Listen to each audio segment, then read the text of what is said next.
Haunted Wolf 12 here, and today we are back with another Spirit Halloween 2024 prop unboxing, and this is of the Techie Toys Cremator.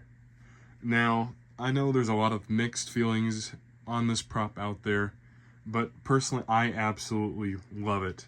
It is easily one of the best props that Spirit is selling this year. I seriously mean that. Yes, it is a static, but that is no reason to disregard how cool this prop is. The audio, the lighting, is just so great. The only flaw, really, is the price. There is no reason it should cost $200. It should be $180 max, but more realistically around $160, $150 would have been fair. But even still, with how cool it is, I just couldn't pass it up. I couldn't wait. I had to get it. I have a lot of Reapers and Phantom type characters already, but this is just, it's so fantastic. It is very unique because we don't get faceless Phantoms very often that are actually this good. There is the SVI ones, of course, which they're okay, but this just blows them completely out of the water. Techie always does a great job with audio, and this is no exception. This is just so fantastic. Without further ado, though, without any more rambling, I'm just going to get straight into opening the box now. So it has two pull-out tabs up here at the top. It looks like that one was taped at least, that's why it was hard to open there, but there we go. And as you can see, it's like a typical Techie prop where it's an insert that you'll have to take out. So I'm going to stop the video and we'll get it slid out. Okay, so here is all the contents of his box. Right on top we have the instructions, the adapter, a snap lock, removal tool, and some hooks. I think that's to clip the wires in place against the module so they're not just dangling. That's all in one bag. Right here we have his hand holding the cremated burnt skull. I'm curious to see how that looks in person. Okay, it looks pretty good. Yeah, it looks pretty nice actually. Now the rest is twist tied in, it looks like, so I'm gonna undo those and then we'll continue removing parts. Here's both of his arms, which are snap lock poles instead of hooks. I appreciate that. The main control box with all the plugins. It's not outdoor, unfortunately, but that's okay. It's such a cool prop with such amazing audio. It doesn't bother me too much. So you can see there are all the controls. Now here is the Cremator himself, which it's a very simplistic piece, but it looks great. It is good solid blow molded plastic, and it's all one piece, the shoulders and the head form, so that's good. The costume's very big. He's very big in general. You would think he would be a lot taller than 6 foot. All of his support poles with one of the firelights attached to one of them, and then finally the base. So I'm going to get the base and we'll get him set up.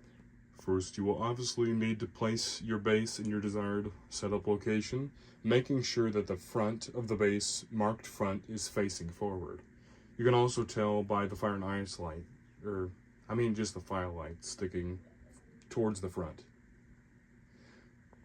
Next, you will want to locate the poles labeled A on the bottom and B on top, and connect the A portions down at the bottom of the base. Once you've done that, you will need to grab the poles labeled B on the bottom and C on the tops and connect those to the poles you already connected to the base.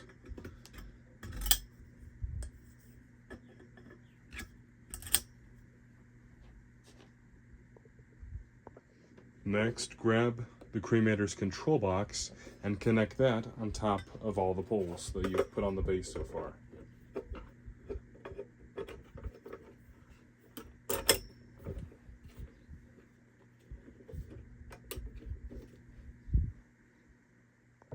Next, grab the last support pole with the firelight connected to it and connect that onto the hips. I would also like to mention now would be a good time to connect the Firelight's cables, one coming from the torso, labeled K, which will plug into the harness labeled K right here, as such, and another down at the base, labeled J.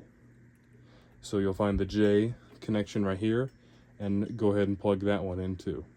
Here's where these little clips come into place. You can grab the wire near the Firelight and open the clip around the pole and clip it around the cord, just like this. That's why there's an empty space right here. It's for the cord to sit in. So now the cord doesn't take up as much space. It's not sticking clear out away from the leg pole. Next, you will need the cremator himself and connect the pole on the bottom of his shoulders onto the torso pole. Next, locate the arm labeled G, as you can see, and connect it to his right shoulder. Then locate the other arm labeled F and connect it to the left shoulder. Then I should mention in the slit in his costume, locate the cable coming from his shoulders labeled L and plug that into the other wire harness coming from the control box labeled L. This is for his motion sensor. Now grab the skull and his hands and connect those two sides to his arms. Then once you've done that, feed the wire labeled M through the costume and plug it into the control box wire labeled M. Step into the shadows with me, mortal, where the boundary between life and death blurs, and the night holds its breath for you.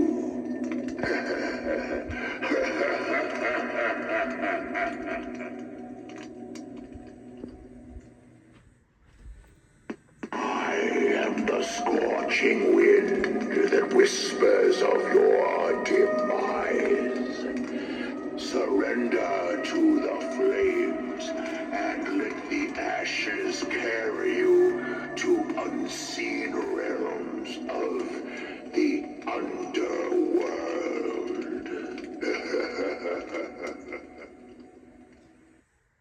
Alright, so here he is fully set up, and he is definitely awesome.